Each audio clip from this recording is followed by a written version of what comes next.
I can't manage how others understand me. Sydney Sweeney on boxing, weight gain, and her flair for controversy. There was an awful lot, blood and sweat, but few tears, concerned in Sydney Sweeney's transformation into Christy Martin. David Macho's biopic of the trailblazing fighter who hauled ladies boxing into the America mainstream in the mid-1990s spends a good deal of its runtime recreating Christy Martin's actual existence fights. And she doesn't always win. I left the screening wondering if I had sincerely just visited Sweeney, whose acclaimed acting profession, canny business ventures, and unwitting contributions to the web outrage cycle have combined to make her one of the global's most famous girls, being mercilessly and time and again punched in the head. Seems I had. Oh yeah, they were all real. Each combat that you see, we're hitting every other, says the 28-year-old cheerily. I had concussions. There've been a few bloody noses. Were the concussions scary? Nah, I loved it.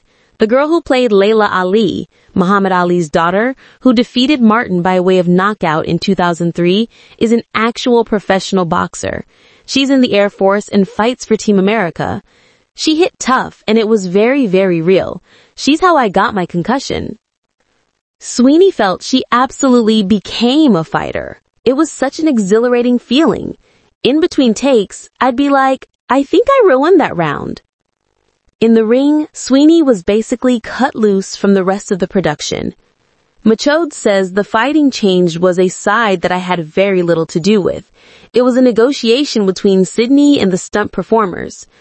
But when it came to bulking up, she won 2.5 stone to in-shape Martin's fighting weight of 135 to 137 pounds. She had a pal. On set, Sweeney kindly shared her caloric snack of preference, Uncrustables. This quintessentially American product, which Sweeney ate with no end, is largely a small frozen jam sandwich with the crusts cut scam, together with her co-star Ben Foster. He also consumed lots of burritos in order better to resemble Martin's boxing promoter husband Jim. It worked. I think it was the second week when Sid came up and just started touching my double chin, recalls Foster.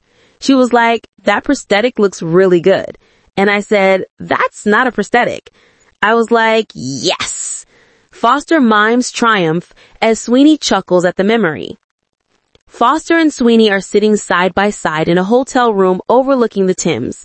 They are on town for Christie's UK premiere at the London Film Festival. Sweeney has no problem watching herself on screen. Foster finds it rather painful. Sometimes it cuts a little too deep. I like Sid's approach.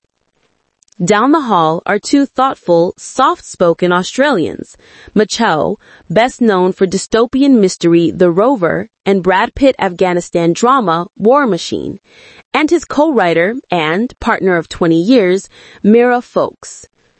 Sweeney's physical transformation and sporting prowess might be the most headline-grabbing element of Christie, but at its heart, the film is a subtle and intense record of an abusive relationship.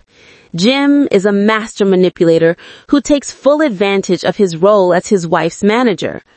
For Macho, the biggest draw changed the opportunity the film offered to explore how these coercive manipulate relationships function.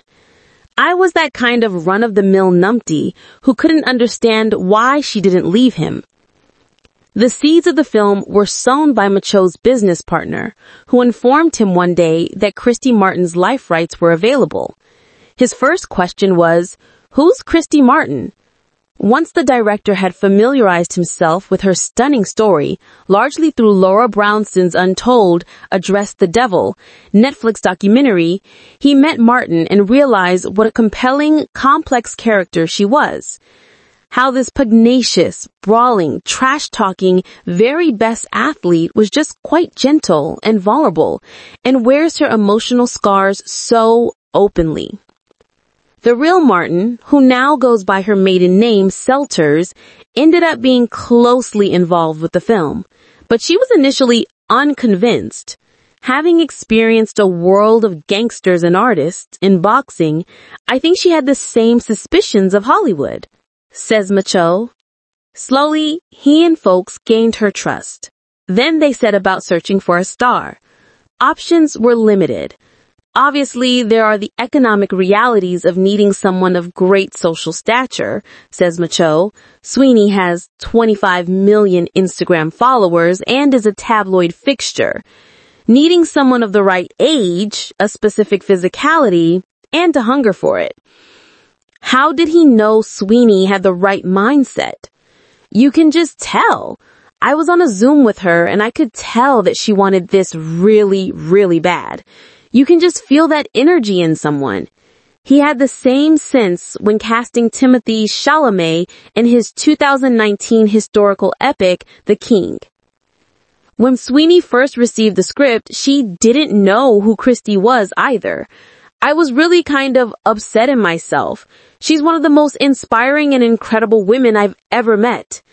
Yet she quickly realized that on a lot of different levels, I understood and could relate to Christy. She has her fight in the ring and outside her ring. And I fight in my own ring and outside my own ring. Misunderstood, complicated relationships, growing up as a woman, carving out our own paths and figuring out who we are. To play Christy, Sweeney succeeds in pulling off a very delicate balancing act. At first, this small-town girl from West Virginia is tough, but entirely sympathetic. A mullet-sporting basketball enthusiast who refuses to be shamed for being gay. In the years that follow, she discovers a talent for boxing, meets and marries Jim, despite genuinely finding him unappealing, and slogs her way to the top of her sport. Eventually, she signed to big-name promoter Don King and becomes a bona fide celebrity, running the talk show circuit, appearing on the cover of Sports Illustrated, headline, "The Lady is a Champ," and almost single-handedly introducing female boxing to the masses. We never stopped rooting for her, yet her public persona is a strange, ugly beast.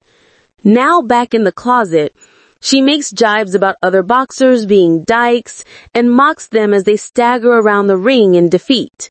Meanwhile, she appears on TV claiming to be a traditional homemaker who staunchly refuses to scam any support to other women in the sport. Sweeney has had her fair share of negative press, especially the recent furor about her American Eagle jeans ad, whose tagline was interpreted by some as a nod to white supremacy. In 2022, she faced similar outrage when pictures emerged of guests wearing MAGA-style caps at her mother's 60th birthday. How does she feel about that? I think what's interesting is I'm always myself. I'm always just me, but it's what other people put on me that's uncontrollable. Like, you're going to write this article, then people will read it and have their own opinion. So I try to be as much of me as possible, but it's always through other people's lenses.